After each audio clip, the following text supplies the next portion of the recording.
Digest. True stories from real life selected from the pages of the most famous, widely read magazine in the world. Ordeal at Yuba Gap. The crisis that overtook the city of San Francisco streamliner to become the greatest drama of the snow since the famed tragedy at Donner Pass. 6 hours of surgery. The taut, exciting drama that envelops the lives of 5 people of medicine, working in the hushed concentration of the operating room to save a boy's life. The man who beat death.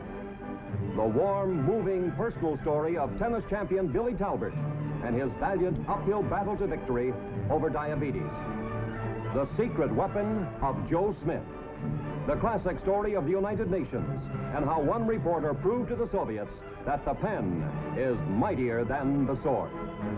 My First Bullfight. The amusing and highly exciting story behind America's Toreador, Sidney Franklin's climb to fame and fortune as Brooklyn's first matador. Your favorite stories brought to life on TV Reader's Digest.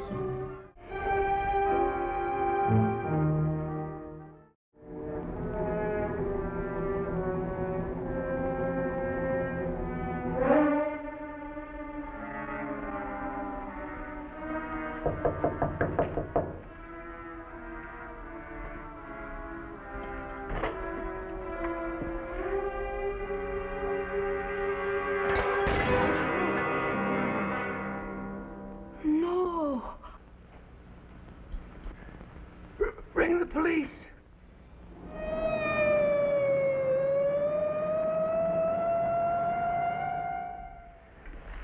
Could you describe the murderer? Well, he was a big man, Inspector. I think he wore a dark overcoat. I can't remember. It all happened so fast. Do you recall if that window was open? Oh, the window? Yes. I remember when I came home, I unlocked and opened it. It was a warm night. There are heavy vines up the wall to the windowsill, Inspector. The flowers have been trampled down below. There are no fingerprints on the windowsill?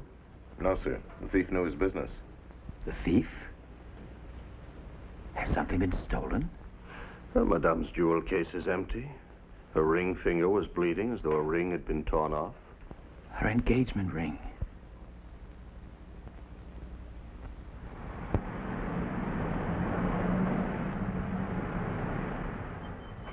Inspector Renault will be pleased to see you, Monsieur Boyval. But I will not be pleased to see Renault. Not pleased at all. My wife has been in her grave for 2 weeks and still no news of a murderer. Oh, monsieur, we are doing our best. You are doing nothing. You haven't a solitary clue. I am calling on the prefect this morning and asking to relieve you of this case. That is your privilege, of course. Excuse me. The prefect has been summoned by the president of the Senate. He asked if Monsieur Boyval would be good enough to wait a few minutes. Oh, well, my office is at your service, Monsieur Vigeois. Take Monsieur's hat and his umbrella and inform me the instant the prefect returns. Yes, sir. Allow me. I can't understand it. You call yourself policemen. What has happened to the great tradition of French detective work? Now, that man there, Bertillon, if he were alive today, the murderer would be behind bars. Oh, without question. Bertillon was our greatest master and my inspiration. It is even my humble privilege to occupy an office that once was his. This was once Bertillon's office? The man that invented fingerprinting? And they give it to a bungler like you? Forgive me, monsieur. Bertillon did not invent fingerprinting, great man that he was. Of course he did. Everyone knows that. Fingerprinting was known to the Chinese over 1,500 years ago. Of course, Bertillon was the first man to use it here in France. If you would care to examine Bertillon's own notes on the matter, I have them here in his cabinet. This cabinet contains the actual relics of some of Bertillon's cases? Yes. Would you be interested to look at some of them while you're waiting for the prefect? These skulls, for instance. Bertillon himself brought these into Police Prefect Andriot's office one day, 75 years ago. Who are you? Alphonse Bertillon, applicant for the position of clerk. Oh, yes, recommended by Senator Ledoux. What are these grinning horrors you brought with you? Human skulls. I've been doing some medical research. Medical research? Are you interested in police work, young man? Or distributing pills? Oh, police work, sir. I've developed a method of identifying criminals. You see, I've classified the 222 bones of the human skeleton and discovered that the measurements of no two human beings are exactly alike. Now, you take these skulls. You take them, young man, and report to the chief file clerk. Don't waste my time. We have a system of identification. But an unreliable one. What? Criminals are identified only by written description. Now, if a thief changes his name or alters his appearance slightly by a new scar or a missing tooth, he's booked as a new offender. Of all the impudence. You apply for a job as a 10-franc clerk and you start to reorganize my department. I humbly apologize. I meant no offense. It's only that I'm so sure that anthropometry... That what? Anthropometry. That's what I call my system of scientific identification. I can think of shorter names to call it, certain of which might apply to its inventor. If your sponsor did not have such powerful influence, I can't refuse his request to employ you, Bertillon, but I can discharge you for cause. Remember that. Now, you take those bones to the basement, bury them in the trash bin, and your theories on top of them, and climb up on your clerk stool.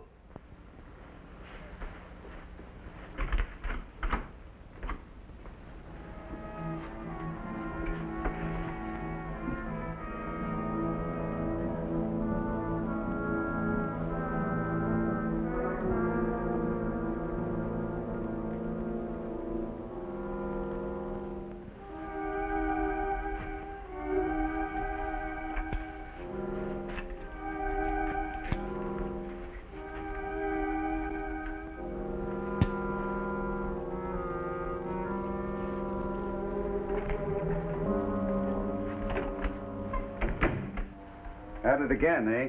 Still convicting crooks by the centimeter? My lunch hour. Why don't you go home and have lunch like a sensible man? Incidentally, take your skinny friend with you and keep him there for a few days. Why, I haven't finished my new calculations. Having visitors from upstairs, inspection of files. We haven't had an inspection in years. They hardly know these files exist, and why should they? They're as useless as we are. We have jobs, Alphonse, and salaries every Saturday, and a new prefect. Oh, he's arrived? Have you seen him yet? What sort of a man is he? I haven't yet had the pleasure of meeting the distinguished Monsieur Kamikaze, but the department's crawling with rumors. They say he's a devil for detail. Before the ink was dry on his appointment, he was going through Andreo's files. Nobody's job is safe. What's that? Armand is warning us. Someone is coming down. Shove that out of sight and get to work.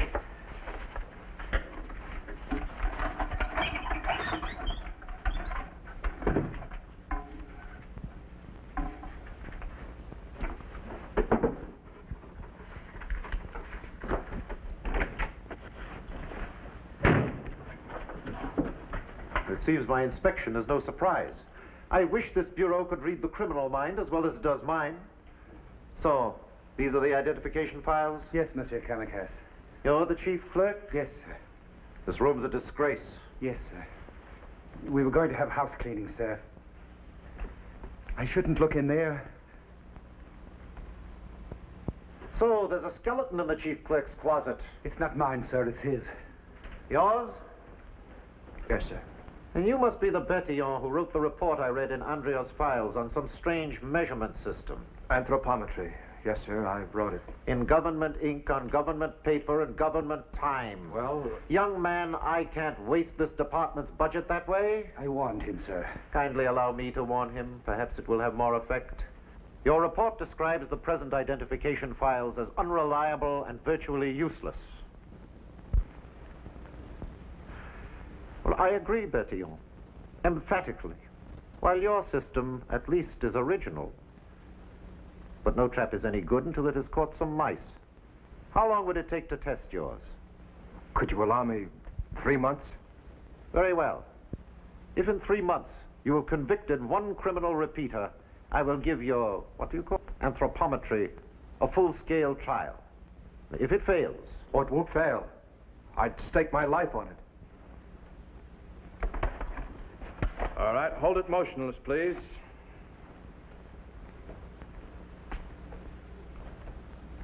That's all. Take him back to his cell, guard. I thought this was police headquarters, not a photograph gallery. One day it may be the largest gallery in all of Paris, with the ugliest subjects. The gallery of rogues. Did you list all scars and moles on his index card? Perfect mosaic of them. And most important, did you get his exact measurements? To the centimeter. Head, right ear, left middle finger, left forearm, left foot. 11 of them to be exact. But, Alphonse, this isn't work for policemen. This is work for tailors and dressmakers. So far, Jacques. Wait till you've measured your first murderer for his coffin. I won't have long to wait. Your 3 months are up next Friday. Ah. Well, I'll admit the two men look alike, but so do dozens of people. We can't convict on coincidence. It is not coincidence. Their 11 measurement points are identical. My research proves that no two human beings grow exactly alike. Well, I've sent for the prisoner himself, Bertillon. If you can convince him, you'll convince me. Come in. Ah, the gendarme who shoots with a camera. Mind your tongue, prisoner. Answer this man's questions. Your name is Maurice Dupont? Yes. You also have another name, Joseph Martin. What for? Why do I need two names? To avoid two convictions as the same man, when you know that 4 convictions will send you to Devil's Island. These are measurements I made of you this morning, and identical measurements of you as Martin made the day you left prison after serving a 2-year sentence. He's lying. I have never been jailed before. What's he trying to do to me? I have rights under French law. It's your wrongs against French law that concern us. Continue. We note that Martin had several prominent scars. Dupont bears the same scars. Show your left arm. A twisting scar, 12 centimeters long. There are 9 other such precise similarities. Sure. He had 2 eyes, 2 ears, 2 hands. So has every man on the jury. They must believe their eyes when I show them these. Show them. Go ahead. These pictures prove I'm not Martin. Look, he has blonde hair. Mine's as black as coal. It was black the day of your arrest, but that was a week ago. Observe the roots. Blonde roots appearing under the dye.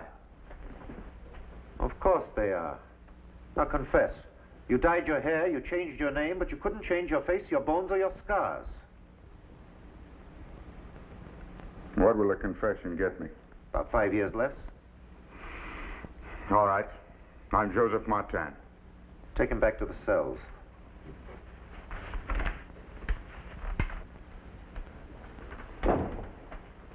Well, a good beginning, young man.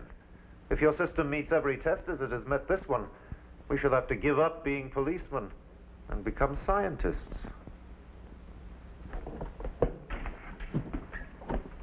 As a farewell gesture, I've just packed your scientific belongings. Fortunately, you have a colleague who can carry it home for you. Thanks, Jock. That'll save me a lot of trouble. Goodbye, my quixotic friend. I do tease you a lot, but I'm really very sorry that your system failed in the final test. You'll find another job. I've got another job, and I'm not going home. Where then? Upstairs, to a new office. I've been appointed special assistant to the prefect to catalog every known criminal in Paris under a new system to be called the Bertillon measurements. And this was the office Bertillon moved into. In the first year of his system, over 7,000 criminals were arrested. The jails of Paris could hardly hold the repeaters. And police departments all over the world began using Bertillon measurements. I wonder what could be holding the prefect. I regret this delay, Monsieur Boival. And I regret you're not as clever at solving crime as you are at reminiscing about it. Only Bertillon could solve a perfect crime. That coil of rope, for example. That furnished the clue to one of his greatest triumphs. Would you care to hear the story? Go ahead. A dead man was found in an alley in the Latin Quarter. His body grotesquely doubled up and bound with that rope. You did well, Duclos, not to move the body. If I were you, Alphonse, I'd move the body to a morgue and forget the whole case. I've examined the surroundings. The murderer left no clue whatsoever. You haven't a very sharp eye, Jacques, for a man who's just been promoted to detective. You have a sharper one? 100 times sharper. At the laboratory. What's this your partner's telling me, Bertillon? That you're looking for a murderer under a microscope? I've reported the case as unsolvable and asked to be relieved from it. Well, it does seem one of those hopeless ones, Bertillon. You can withdraw, too, if you wish, without prejudice. Withdraw? It's the last thing I want to do. Look at what I've discovered on that rope that bound the dead man. And on his clothes. Well, they look like fleas to me. But half the poor hungry devils of Paris have fleas. They are a rare species of black beetle. They're blind and can only live in enclosed, pitch-dark places. Which narrows the search down to the 100,000 cellars of Paris. Oh, no. Only the wine cellars, along the Seine. Because fungi of wine fermentation is present. Also found in the victim's clothes were grains of a certain sand found only on the banks of the river. But how can you guess which cellar the dead man came from when you don't even know his name? I shall know his name in a day or two. I know this much already. He was an accountant or an office clerk. Well, how have you decided that? Because his hands are white and show no signs of manual labor. Also, his right sleeve is cleaner than his left. Why does that make him a clerk? Oh, Jacques, even you should know that. You were a clerk long enough. Remember the special cuffs we wore to protect our right sleeve? What do you think of all this hocus-pocus, Hugo? It's extraordinary, monsieur. It's a whole new conception of police work. Here's a new young man I don't know what to do with, Bertillon. He has education, sometimes a disadvantage to a policeman. You want him? If he's interested, by all means. You're relieved, Jacques. Thank you. I am most relieved. Put on your magic spectacles, you two, but remember, I require results. Since we're going to work together, I must ask what you consider the most essential qualities for a good detective. Imagination, scientific curiosity. No, my friend. Patience and shoe leather. I want you to cover every mercantile house in Paris to discover the identity of the dead clerk. Here is his photograph and description. Yes.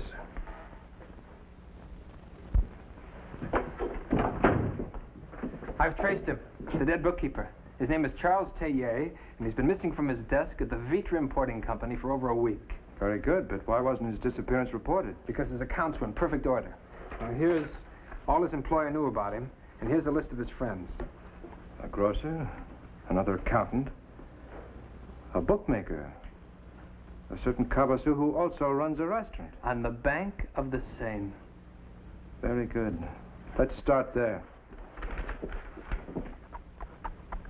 These gentlemen are from the police. They tell me Tellier has been murdered. Tell me, Cabassou, have you a wine cellar under the cafe here? A cellar? Unfortunately, no. We have a poor situation, no equipment. Will you do me a favor? Will you make brief notes on everything you know about your good friend Tellier? By all means. Anything to help the police.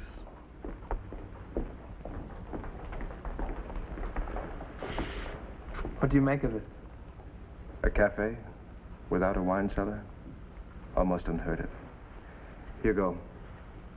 Find out who built this place and if the plans still exist.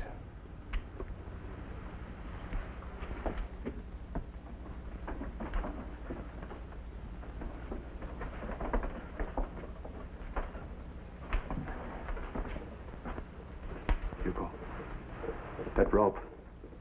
Cut a sample of it.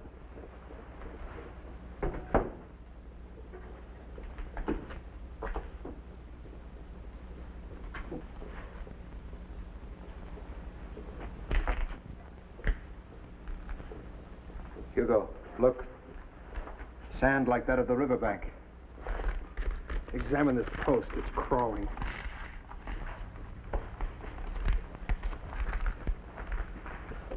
Oh. Tiny blind beetles. Scrape some of them off, Hugo.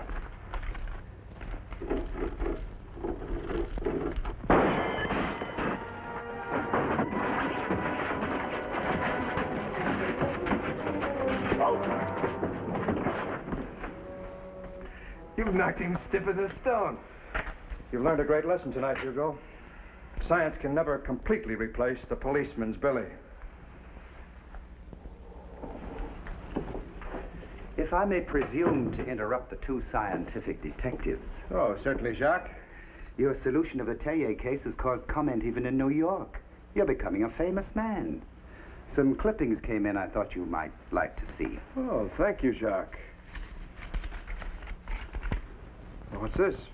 Oh, just a report from an American prison called Leavenworth. Bertillon measurements discredited. That's impossible. Convict meets his Bertillon twin, both serving life in the same penitentiary. Leavenworth convicts Will West and William West have no blood relationship, yet their Bertillon measurements are identical in 7 of 11 points. The other points differed only insignificantly. Of course, it's the exception that proves the rule. The prefect was most interested. I just thought I'd pass it along. Thank you, Jacques. He couldn't wait. No, Jacques did right to bring it to me. I couldn't sleep if I thought my system might condemn men. It says the two men were not alike in one respect. Their fingerprints. How is that?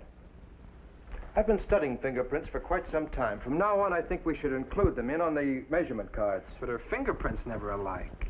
Seemingly not. The Chinese used thumbprint identification over 1,500 years ago because they were never able to find two the same. The London police have been trying it out lately. The difficulty has been to produce clear impressions of fingerprints left at the scene of the crime. I've been experimenting with a special powder. We'll test it on the very next case. The dead butler evidently was surprised in the kitchen and then retreated to this room under attack from the murderer. Or a blow in the head with some heavy object finished him. There's fragments of glass in the head wound. Oh, he was struck with this decanter. Don't touch it. Try our powder for the first time. Oh, Hugo, since nothing was stolen, I want you to find out from the other servants if this man had any private feuds or personal enemies.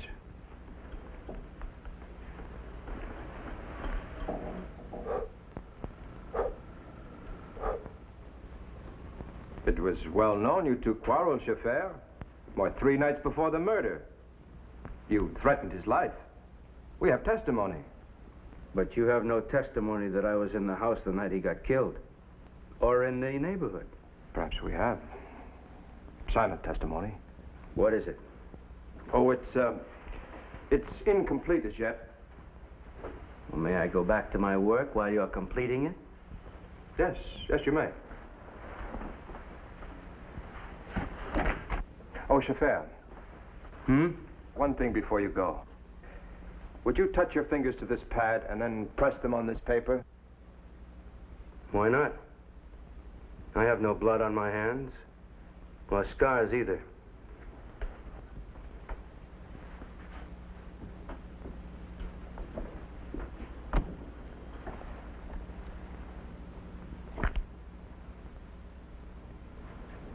This is the silent testimony that Bertillon took that day from Antoine Scheffer. The first man ever condemned to death in France on fingerprint evidence. The prefect has arrived? He's on his way upstairs. Ah, good. Oh, Monsieur Boival's hat and umbrella. Yes, sir. After hearing about these solved riddles, I regret more than ever that Bertillon is not alive today. His methods are still alive, monsieur. We use them.